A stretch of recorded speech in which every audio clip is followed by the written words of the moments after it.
Commander Shepard, my men and I are in your debt. I just saved all your asses, so everyone just calm down. What's wrong with you? Inspire them, threaten them. Lieutenant, if Cerberus succeeds, the Reapers divide and conquer us, and then that is on them.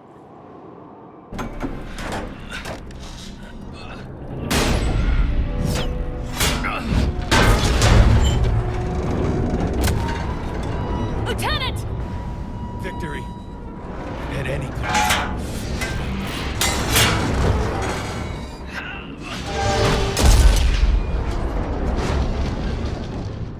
The genophage wasn't enough? You had to plant a bomb on my planet? In the Turian's place, you would have done the same damn thing. Shepard! It's over. His own son died today making this right. Grunt! Anybody got something to eat? Greetings, everyone. Welcome back to Arbitration Studios as we wheel and deal across the whole damn thing of the Mass Effect trilogy. I'm JP Arbiter. And I'm Captain Jack. Now, I want you to control yourself because we are returning to the Krogan homeworld. And we are going to make the females of the Krogan people fertile again. Sweet, sweet Krogan. I need you to calm yourself. This will fit right into my Krogan/breeding kink. We'll get him patched up back in the fight. Good to hear. I should get back to it. Keep me posted, Shepard. This is not a case of why am I friends with you. I know exactly why I'm friends with you, and this is why I shouldn't be surprised, and yet here I am. Here you are. So, Then you can put your knife away. it is foolish, I think, in hindsight, to think that Commander Shepard would not have been involved in curing the genophage at one point or another. It was talked about and then became a primary plot point in Mass Effect 2, and then a background plot point, or in Mass Effect 1, and then in 2, in a background plot point, Rex took up the mantle, became war chief, essentially, of the entire Krogan people. Functionally only of Clan Urdnot, but he got the Krogan fucking organized. Yeah. To try and overcome the genophage, essentially by saying we need to focus on reproduction and not killing each other. And now we are going to reward that behavior, essentially. Reward that show of leadership. And also, frankly, write what is, from a historical perspective, a grievous wrong. We've talked about that before, how best information at the time, the Krogan were throwing asteroids at planets. Yeah. So it's like you had to stop them somehow, some way. Well, you had to get the Krogan into a situation where somebody like Rex would take charge and bring them out of the kind of place that they were socially, and bring them into a higher level of social interaction, where instead of looking at the universe as prey, they look at the universe as a place, as a place to live and interact, trade with people, which work together. It's funny that you mentioned that, because from a Terran evolutionary perspective, the Krogan are a prey species. Their eyes are on their sides. Which is very human-centric, or rather Terran-centric. Because we go out in the universe and we're gonna, and this is again may happen someday in the future. We're gonna go in the universe and discover outside life, and we're gonna go, that doesn't fit. And we're going to try to fit it into our own, like, how it developed on Earth, and then fail because how things develop on other planets is totally different. Well, it's sort of like the evolutionary impetus. Yeah, the other thing, if you notice about Krogan, is that they do not have the kind of teeth that are conducive to consuming meat. They're flat teeth. They're grinding teeth. Yeah. So that also informs, or should inform, them as a prey species as far as, again, Terran biology is concerned. So it's more of a curious thing of what were the evolutionary impulses that allowed a prey animal to be so dangerous. Well, I mean, under our, looking at it from our standpoint in our biology and our understanding of Earth biology, yes. But on their planet, they could be the apex predator. And for whatever reason, their planet developed this idea of the teeth the way they are. I mean, shit, take a little bit, just go a little bit left at one point, and the hippopotamus would have developed into the apex predator. Take a left at the Bering Strait. Yeah, I mean, the hippo is freaking terrifying. It is, and there you have guaranteed to wreck any ecosystem it's in. And there you have even the Terran example of a herbivore, which is arguably prey species are all herbivores.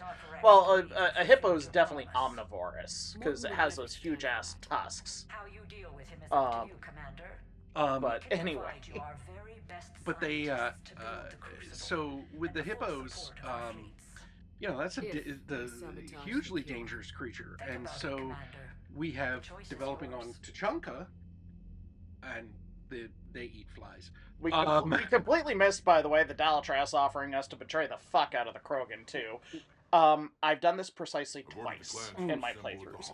One time was my Evil Queen Bitch playthrough, where I would betray the hell out of everyone, and essentially the goal was to have as few of your Mass Effect companions survive as possible.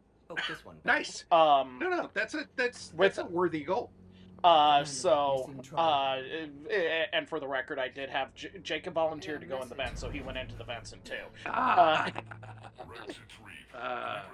always forget that's an option. That's the and I was so tempted on our 2 playthrough. Right. But so I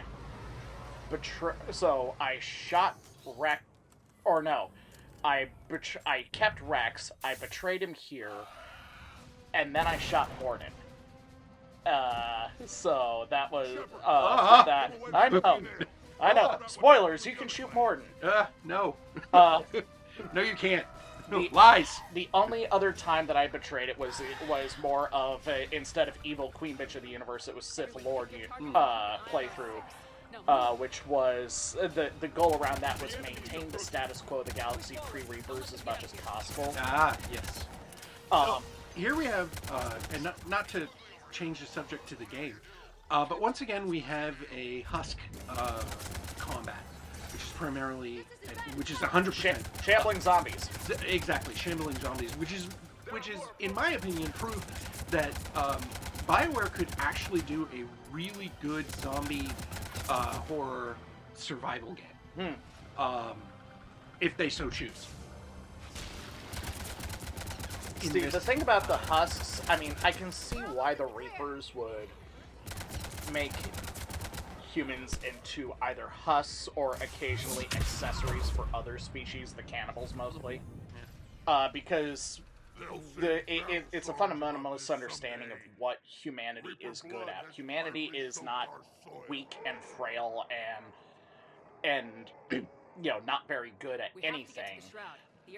What humanity is that we are endurance monsters. We are the Terminator. Yeah, no, we are. We're endurance hunters, and we can operate. We are still lethal with wounds that will just are unimaginable.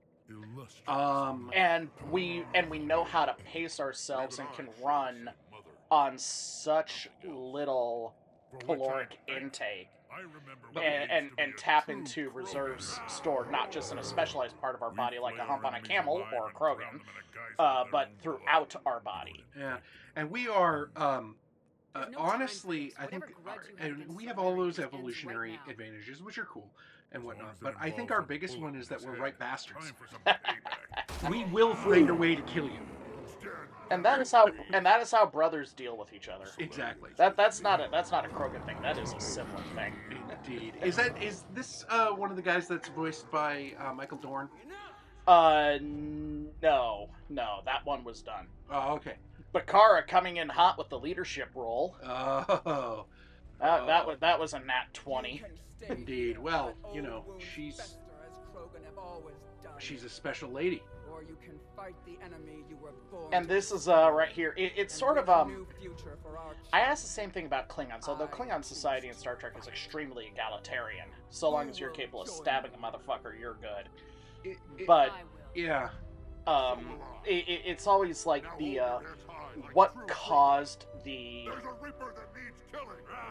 I wonder, because it's kind of clear, and we'll see this throughout, that the Krogan society was a matriarchy at some point, yeah. and as Bakara will say earlier on, no, we fucked up our planet before the Solarians got here. Yeah. So this isn't even a result of Solarians uplifting them. There was some fundamental culture shift that depowered women. Yeah, and that's usually when you end up in a post-apocalyptic world, it's because women are taken out of power and men have all the power.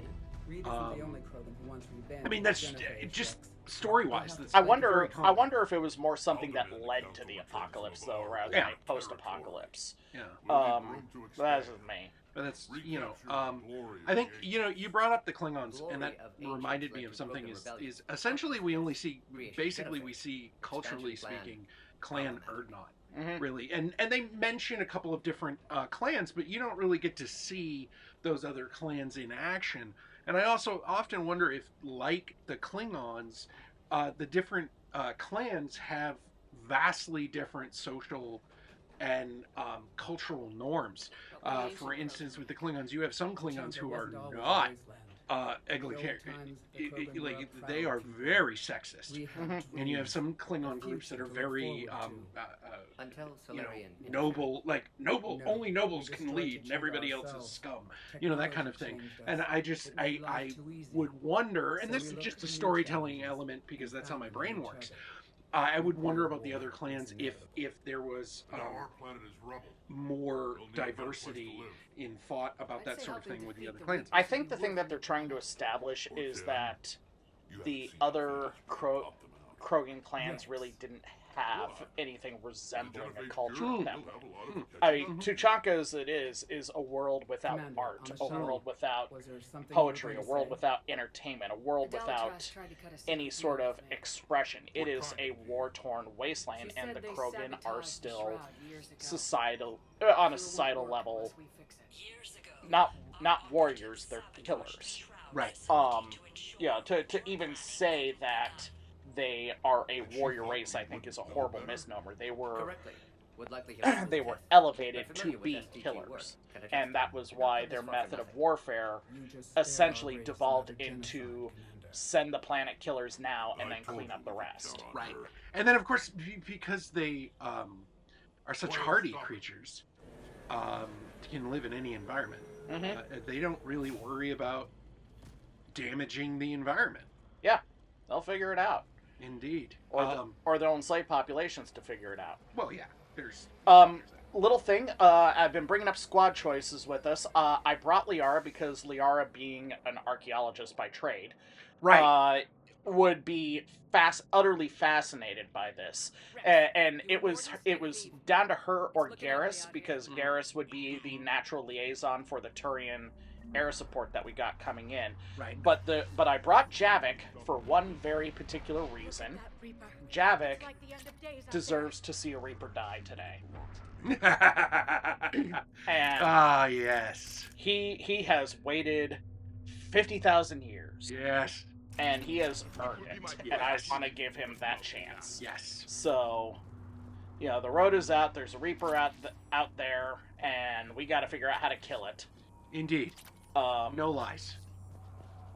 This Mass Effect 3 also is like really generous with power-ups sometimes. Yes. Well, not power-ups, but loot. Loot is a none of the Mass. Well, I think Mass Effect 1 was a little more loot and scoot. Yeah, a little too much so. A little too much so, because you just, I mean, well, it was multiple times you would just sell everything in your inventory and make hundreds of thousands of credits because you picked up so much stuff that you weren't going to use. And the thing was that it was like incremental upgrades galore, and sometimes it just was like not worth opening your inventory to fuck with it. No, and then at a certain point you got an end game weapon, and there was no like. Shepard, by the way, with the very senior officer lineup. I don't care if we have to build a new road. We're rolling out. Yeah, no. That's very American. Hey, look, logistics win wars. And building roads, and that's all falls on. I mean, the term logistics is a very loose term, but building roads and stuff, and logistics is about getting shit where you need to get it, when you need to get it, in sufficient quantities that you will have parts left over. Exactly, and that's ultimately, I think, humanity's superpower is the understanding of that. And we're not particularly tough, we're not particularly strong, we don't have any natural adaptations that are good for offense, but we learned how to use our environment for maximum advantage. Yep. And that includes sometimes moving our environment to where we want to go. Yeah. And ultimately, at the end of the day, we're right bastards, and we're going to find a way to kill you. Us, just humans and porpoises. We're going to find a way to kill you, or we're going to find a way to sleep with you. It's going to be one or the other. Behold, we call this the Mass Effect paradigm. Indeed. So, and here's like our last hint of Krogan culture and why I think it was a matriarchy at first. And the cues here are definitely ancient Egyptian. Yeah. Or ancient Mesopotamian, that area of the world. Yeah. But then again, that's kind of like that's the limitation of we don't have another alien species we can talk to about this sort of thing. Right, and we don't get to see this kind of ancient stuff with any of the other species. We will see some later on in the game on Thessia. Right, I mean, until up to this point. But that's also an interesting situation where on Thessia it's a very carefully cultivated collection. Right. This is in the wild, and then there's that thing. What now? That is Kalros, the mother of all Thresher Maws. Did we slip into the Dune universe? The spice must flow. Yeah, that is a sandworm. I do like the comment of, if the Krogan give it a name, you know it's serious. I like the fact that upon discovering that ancient picture, you suddenly discover, oh, it's real, and it's here, and it's very, very unhappy. And it is, yeah. I discovered, by the way, that I am much happier with the Rachni revelation after we do the grunt mission on this. Yes. The whole it looks like Rachni, and then you go to the grunt mission and it's like, could it be Rachni? It's Rachni. Yeah. No, trust me, it's Rachni. Yeah. No. Yeah. Absolutely. So like it just flows better, I think. Yeah, absolutely. And honestly, again, we have a situation here right now where we are looking at and the beautifulness of the visuals that BioWare puts into its games. I mean, you can say whatever you want about the play, you can say whatever you want about the story, but you gotta admit that their visuals are stunning. I think it's also fascinating, again, from a cultural standpoint, and maybe it's that bit of the old matriarchy, like, holding on to a little bit of power. Because the Krogan don't occupy these areas, and these buildings are large, they're very defensible, and look, despite 2 nuclear wars, they're intact. You're about to not be intact if you stop getting shot in the face with rockets. Well, it's okay. The Krogan construction techniques are very robust, so, like, I'm fine behind cover. And there's no cover away from Agatha goddamn Fisty. To the snake. So I don't know. Do Rachni have snakes? I will punch them a snoot. Excellent. So anyway, the whole point is, I wonder, because the Krogan don't occupy these buildings or these cities, and really, like any reasonable culture, particularly in post-apocalyptia, this provides, you know, the shelter and defense needed for the old Maslow hierarchy. Right. So I wonder if, like, the Krogan women were able to say, you know, we shouldn't occupy these because we haven't earned that right. Yeah, some kind of cultural taboo set up to keep people out of them, keep people away from them. Just like to that. preserve them for when, hey, we can finally get some leadership here. Yeah, absolutely. That would be, story-wise, that certainly would be a good story.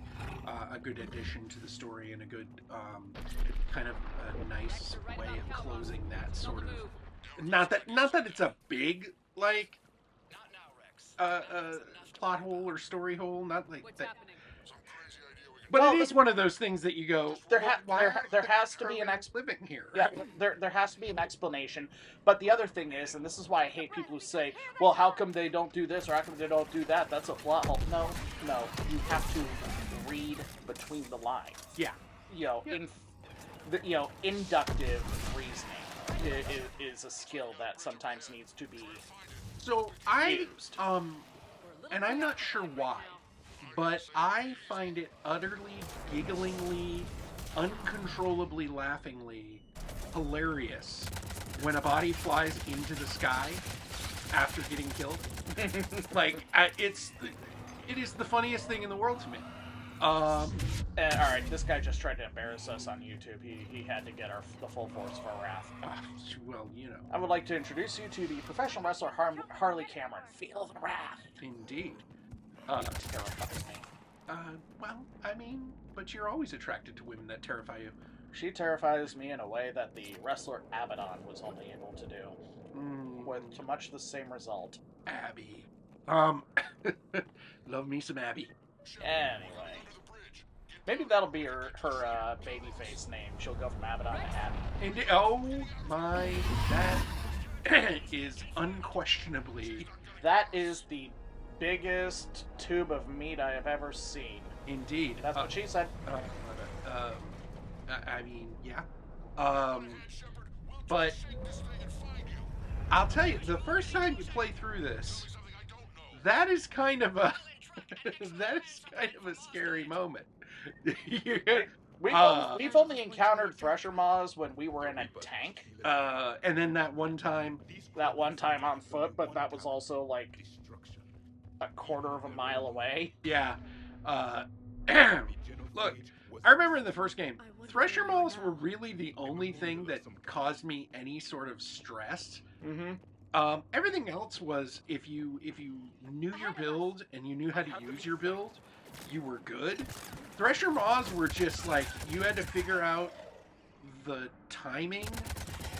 And then in the Legendary Edition, they fixed the thing that was supposed to feature in Mass Effect in the first place, which was it's gonna pop down and hide and shoot out tentacles instead. Oh yeah, It didn't do that originally, and they were never able to fix it, but they fixed it in the Legendary Edition, and that just made the fights with the goddamn things longer.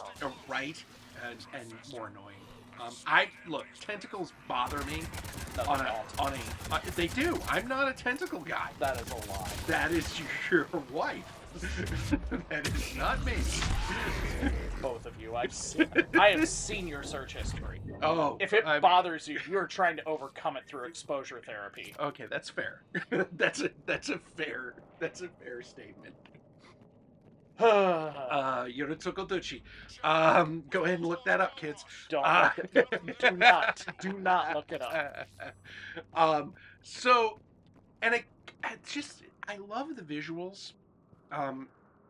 And I do also feel like 3 kind of got the loot balanced, as opposed to like 1, which was too much. Gun variety that 1 was trying for, but lacked, mechanically speaking. Yes. It gave you, but it also made the upgrades to it more impactful. Yeah. And I think a lot of that had to do with the fact that it was focused more on what you strapped to the gun than the grade of gun itself. The grade of the gun was still important, but it wasn't what made the game go. Exactly. And so here we have the worm eating. What about Reeve? Who cares? Said everyone, including the fans. Who? Wait a minute, that guy was with us? I thought he was bait, and clearly it worked. Yeah. So here we have your first ground side, face-to-face We don't have a plan for this. Reaper. Vengeance is the goal. Yeah. And this is a small one. Suicide is not. Even Jabek's like, I'm not sure I signed up for this.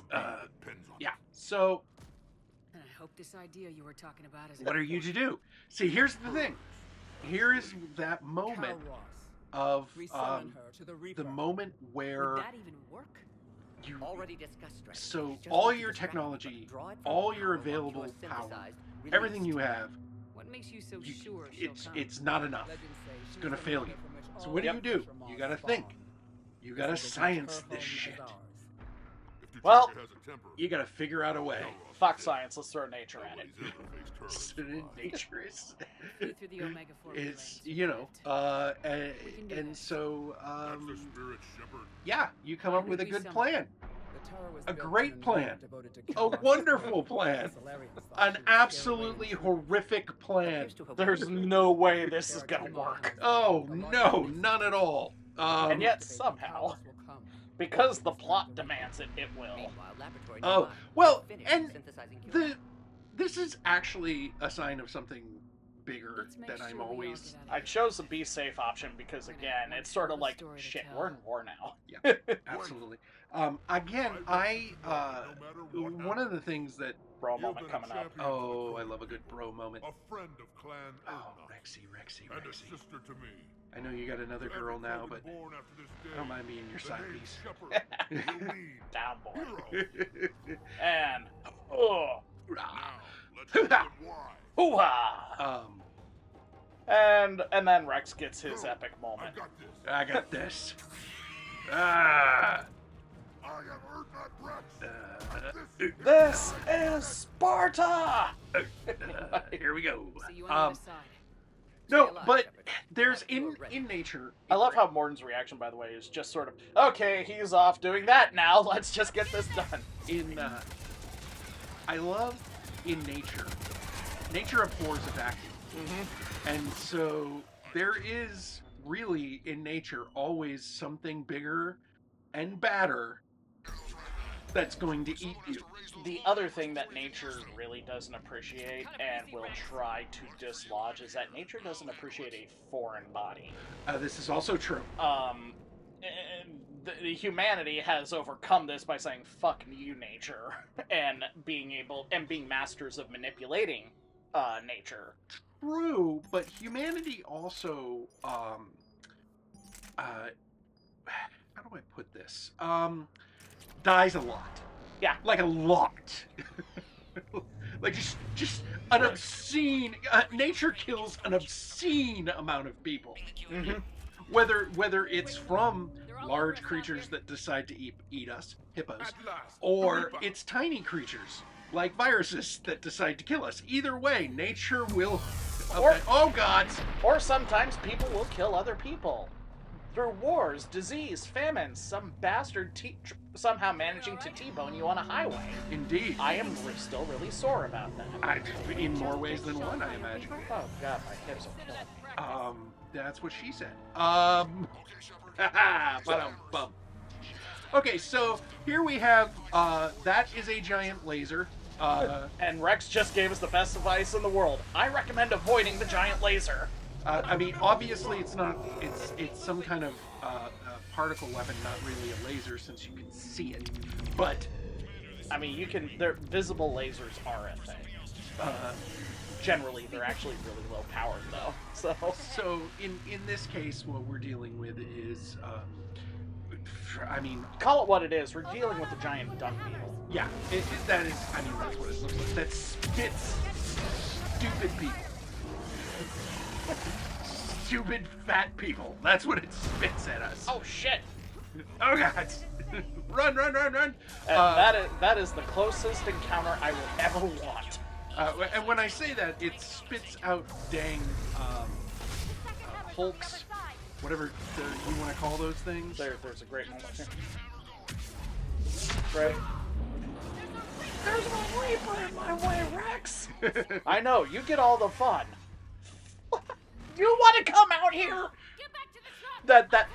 And the fact that both Mark Meer and Jennifer Hale both said that and managed to evoke sheer terror. Yeah, speaking of sheer terror. So it was fantastic voice acting. Yeah. And you know, like, the only way it could have been done is if they were screaming that out like into a lapel mic while they were like doing his course, and they were told, oh, by the way, we're shooting live ammo over your head. Yeah. So, you know, they wouldn't actually do that because that's against actors' contract, but actors are dumb. Case in point, I'm sitting next to one. I mean, this is not to the... I will not argue that back. But here we have the bigger and the badder. And somehow it eats it. That's the thing. Same. Oh, coming in with the orange punch! Oh. Come here. Now, Cal Ross does not get the first Reaper kill in the game, actually, quite well. I mean, yeah, and the thing is that you get this impression that Reapers can't be beat by conventional weapons, and that's it takes a lot. Yeah, the balance, the butcher bill for taking out a Reaper is high, and that's why it can't be, because it's something that we can't outbuild our way through. Exactly. But it certainly can be done, and the reason that I am making that inference that it can be done is that there is a resistance, and they do hold the Reapers back. In order to do that, you have to be able to stop them, take them down, whatever you guys do. And sometimes that also means giving ground and attacking and approaching warfare from a perpendicular methodology instead of a parallel methodology. And but yeah, no, they clearly, if you get enough things and you accelerate them to a high enough rate of speed, you can pretty much beat anything. Well, and the funny thing about that was that the Turians were trying to figure out how to do that because something about Mass Effect technology, namely the code that the Reapers put into it in the background, was such where you cannot calculate a collision course at FTL speeds using a mass drive. So that was done so that way when it was harvest time that the Reapers wouldn't do it, because that would fuck them up. They had to figure out how to override that, which essentially amounted to they had to wipe their navigational system entirely and eyeball it. Realistically speaking, that would have been the absolute first thing humans did. We want to make this into a giant bomb, into a giant missile that we can accelerate to the highest speed. Please, we're Americans. They're bullets. I'm sorry. Yes, space bullets. We would have space guns. Now we gotta talk about this moment. Yeah. I mean, Mordin, he knows it's a one-way trip. Yep. He's happy. He's smiling at this. Yeah.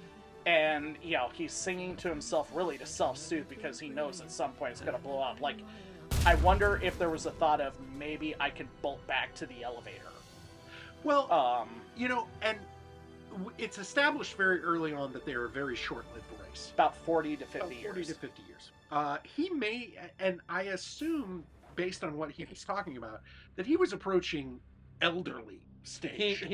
He specifically said he went to Omega to do something meaningful with the last decade of his life. Right. So he didn't want to get to that stage where, because really, honestly, the last 10 years are bad for everyone. Mm-hmm. I mean, that's just how it is. They're not great. And so hey, look, you couldn't ask for a better way to go out. And literally spreading his seed all over Tuchanka. And on top of that, going out like that, going out hardcore like that, he gains a measure of immortality that very, very few people will ever Tried to get kill me. or So I had to ever kill him. understand. Right over there. There's, and to a certain, Reduced you us know, to animals. and the grudging respect of the Krogan people. I mean, Day, Shepard. the, We'll fight for our children. we not get this against impression that It's just a Krogan pretty absolutely world holds to Solarians go. responsible for developing the genophage, but the Krogans hold a greater hatred for the Turians for its deployment. Right. Because you develop a weapon, you show you have the weapon, But you, and Commander, threaten to we use can it take if you you don't back personally. down. A Krogan can respect that Turians, I'll be Yep. deploying troops to Paladin immediately. to a certain extent. And But when you're ready Turians to actually kick the pushing the Reapers off button Earth, you let me know.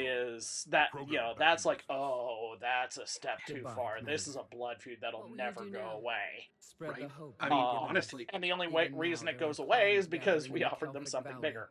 right. I'll go And speak to and them to honestly, make sure this gift isn't squandered. I think at a certain point, Thank you much like for with all all blood that you've done. feuds, at a certain And point know you get that to Erdnot people Bakara who are so calls far you a removed friend. for whatever it was that and people who are no longer benefiting from that action because you're so far removed from it that they're no longer benefiting, that the people that the group that did it no longer is in any way, shape, or form.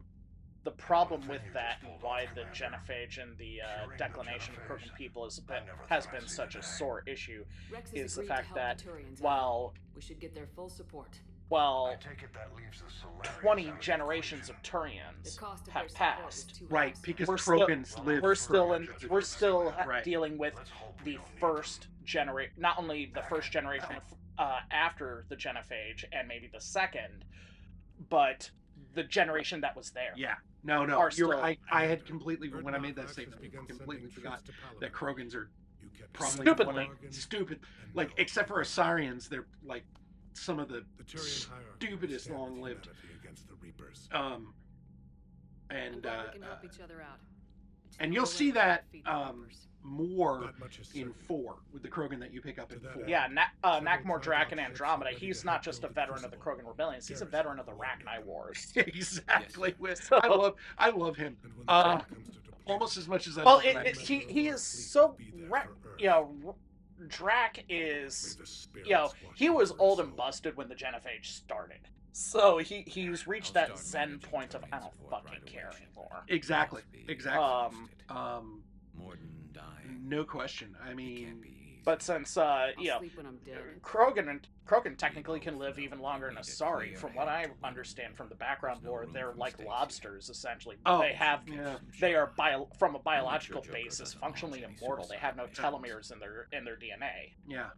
That was kind of my Anything happens, you let me know. take on it, but I wasn't sure because even though Asari look like a normal bipedal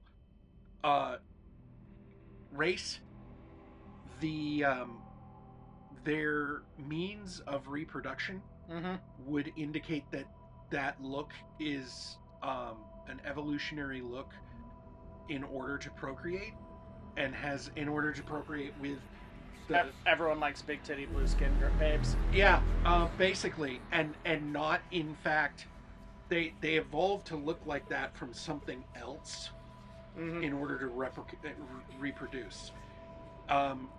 Their evolution may be something that is not in fact any kind of Well, they're still distinctly mammalian. but But well, that's the thing, that's where I'm getting at. They're distinctly mammalian. Are they distinctly mammalian because they are mammalian, or did they take on those characteristics in order to lure mammalians in to steal their DNA? Look, Because they're gene stealers. look, is essentially what they are. that first off, that's not how chain stealers work. Secondly, this is just an excuse for you to move away from the Asari and onto the Krogan. So shut up. we got Shepard. We got Shepard's. We got Shepard's guilt complex to deal with here. It's true, but the first time I played through this and every time after, I really liked the fact that even though it's like kind of just loosely touched on, like Salt Bay touched on, they actually make a point to mention, geez Louise, Shepard has been through a whole lot of shit. Mm-hmm. And they're gonna have bad dreams. And as annoying as that kid is, and as much as the kid kind of represents an ex machina at the end, you know, to have a chance to save a child, and then fail, and not only that, see the results of that failure, that's gonna weigh on you. Absolutely. And so to have that kid be a manifestation for Shepard of all of those that she couldn't save, from Shepard to Jenkins to Morden, and other characters later on, is very fitting. Yeah. Because what does the child represent in narrative form? Innocence. Speaking of losing people, one of the things I really enjoy is, or not enjoy, appreciate. I'm going to say appreciate, is that they actually update the loss wall, the remembrance wall, with who you lose. With who you lose, and I appreciate that. And one day I'm going to play through in an all loss game to make sure that they all die. And get all of their names. But they got to be earned deaths. The only person allowed to die in the suicide mission is Jacob. Exactly. They got to be earned. They got to be earned. Absolutely. That means that you got to choose Legion over Tally. Although no, Legion gets the marker too. Yeah. Huh. Yeah. I don't think there's a way to get both of them. Damn it. I don't think. If there is, people, let us know. Anywho, that was Tuchanka. That is what I like to call the miracle on Tuchanka, because curing the genophage is a bloody miracle. We got a little bit of bookkeeping to get around to the ship, and then we will close it out with a little memorial to Morden Solis. Just chatting around and getting to chatting around and getting reactions across the ship about what happened.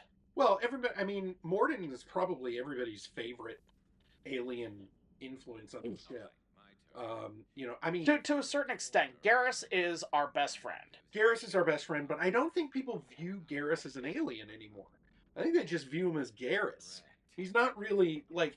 I mean, half the time, I bet they don't even think of him in terms of. I do love this. The racist jokes between the Turian and the human. Right. No, I mean, and that would certainly be a thing. It most definitely is. Because it's a thing with us now. Well, the thing about warfare in general is that in war, you train your army to hate the enemy. Because that's the only way that you can make someone overcome the very basic instinct, which is to not harm anyone unless you are a direct threat. So, that's why we referred to people by racist epitaphs in times of war. I will not repeat them, even though I'm not getting monetized on this, but it's... Yeah, that's why there are... Alright, this one's not racist. This is why we called Germans in World War II Jerry. So... It dehumanizes, or in the case of aliens, it dumbs them down. Mm-hmm.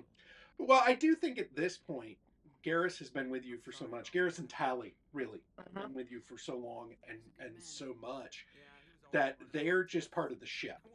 I think that Morden really, because he wasn't in the first one, he only comes in the second one, and he hops back on, but he's not really part of the, in the third one. He's a guest in the third one. He's a guest in the third one. I think that he's still, he's an alien presence that's accepted, whereas Garrus and Tally are actually part of the crew. They're actually part of the team. They're actually, they're our guys. They're aliens, but they're our aliens. Mm-hmm. Well, and And even Liara is and- in that group too. and even Ashley, when she says if you bone Ashley and then go after Tally, she'll say no. Tally's like a sister to me. God bless. Oh, So I know. I mean, that's a subordinate. That's just weird. It's just now here's the thing. Garrus asked the big question because we revealed the genophage sabotage, and it's like, and Garrus owns up to it. It's just like, I'd have been tempted by that deal, in all honesty. But Garrus was raised in a society that has an inherent interest in the status quo. Humanity is disruptive. I think this way to do it. We don't. Liara said we are a people of action. I think it's more fair to say that we do not like a status quo. I think it depends. I mean, clearly there are people that love status quo. As long as they are profiting from the status quo. That is, however, that still goes against the human evolutionary grain. I think that as long as if people are not profiting from a status quo, then humans are the first creature to go fuck this shit. Fuck this shit. Well, let put it this way. Humans as a species are more than just migratory. We are travelers. Yes. By our nature. Well, no, I agree. And expansionists. That's the approach I'm going for. Yeah. No, I agree with that. I think that overall we and I think one of the things that we've lost actually in relative recent time in human development is the feeling of what is over that horizon. Mm-hmm. Where, that's the reason that we had so many amazing stories and amazing sci-fi stories about space travel. However you traveled space, whatever it was, whether it was warp speed, whether it was, whether it was, deep sleep ships, whatever it was, whatever. We have an urge to see what's out there. We have an urge to see what's out there, and the fact of the matter is that there's no necessarily we just want to see what's out there, and that's kind of gone away, and that's sad that we have kind of stopped pushing for. Well, and there are a whole slew of ways to do it, and this is a thing more for drinking off stage. I mean, right? Partially the profit-driven industrial state is responsible. Partially the environmental movement is responsible because the environmental movement has been a lot about don't use resources at all, instead of how can we use these resources to the best, most efficient effect. There's the geopolitical concerns, and frankly, part of it is that there's just not that drive, because the next great leap is really freaking hard right now. It is really freaking hard. We got, what is it, a dozen people onto our nearest celestial neighbor 40 years ago, and the next thing about that is several levels of magnitude beyond. Yeah, it's a hard lift. Yeah, it's well beyond 40 years ago, but no. The last Apollo mission was in the mid-70s, wasn't it?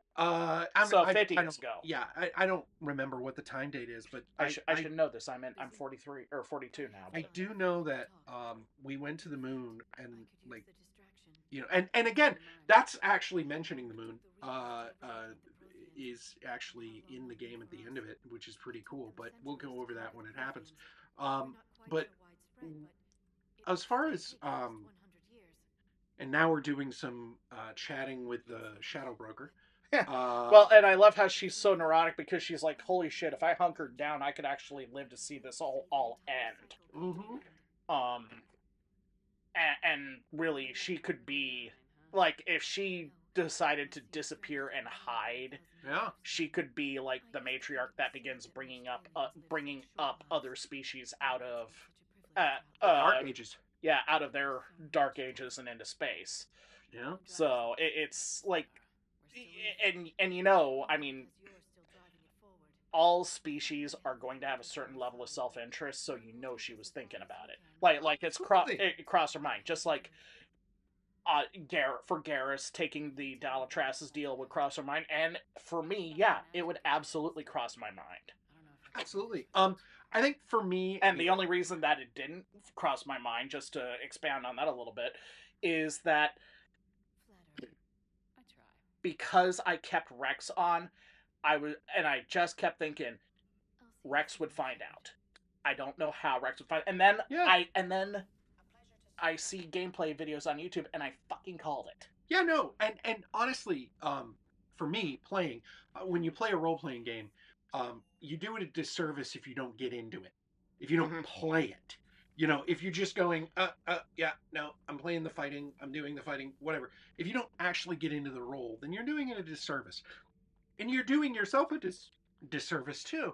And so, to me, looking at it, I'm going, I'm not betraying Rex for this fly-eating frog creature. I mean, that sounds like a little bit, well, and, but Rex has been with me from the beginning, right? Mm-hmm. This Dallas, she's been a dick to me. Like, she's always been a dick. Like, she was a dick. The counselor was a dick. They've always been a dick to me. And then again, couple it with Rex finds out, so what you're doing is that you're not gaining both resources, you're trading resources, and that's not the way to do that. That's not how you win wars. No. You have to look at the Daltras and say, you back me or you're on your own. Right. And here's the thing also. It's a little hardball, but if it is a choice and you do have to choose, I'm choosing the freaking Krogan. Every day of the week, 2 times on Sunday. Mm-hmm. And the fact of the matter is that we can subvert the Dalatras and we get actually a shit ton of Solarian assets. We don't get the full backing of the Solarian government, which is a pity, but they'll pay for it in the post-Reaper War order. Right. But we do get, Karihi. We do get a couple of fleets for the expedition. Right, and it's, to me, and other STG assets, because the STG is smart, right? So yeah, no, I'm in my mind, there's never a reason to take. The only justifiable reason to take it is frankly, it's if Reeve is in charge and Bakara dies. Yeah. That is the only justifiable reason. Yeah. Because Reeve will not behave. Yeah. Reeve is not interested in change. Exactly. He's like, oh, the high and mighty Solarians and Turians need us now. Well, back to doing what we do best and keep on doing it. Yep. No. Absolutely. I don't know if my knuckle crack got it picked up by the mic. No, I'm if you do things right and you set it up and you get Rex in charge, what you're really doing is you're creating a legacy. First off, you're creating a legacy, but you're also changing. I mean, you're changing the entire Krogan people, because the Krogan people now have an opportunity to, instead of being just a plague upon the universe, actually being part of it, trading, building alliances. They have a chance to be the thing that they were supposed to be at the end of the Rachni Wars. Exactly. And as we will find out much later on, were screwed out of because, frankly, the rest of the galaxy wanted to put the Krogan back in their box. Right. Instead of welcoming the Krogan in to their beds. It was like you were the big nasty dog that we took off the leash, and now you got to go back on your leash. Well, but the thing is that you can't do that with a sapient species. No, and it's oftentimes, and this is a huge. There's a parallel there with military folks. Mm-hmm. When we come back from whatever war we've been fighting, whether it be, in my case, the Global War on Terror, whether it be, Vietnam, Desert Storm, whatever it is, my dad with Desert Storm 1, whatever it is, when you come back, you're not the same. Even if you have left the military, you are no longer the same. as all of the people around you. You weren't to begin with because you volunteered and they didn't. That's the first thing. But the second thing is when you come back, you're very, very, very different than when you left, and you're very, very different from everybody around you. And there is a knee-jerk reaction of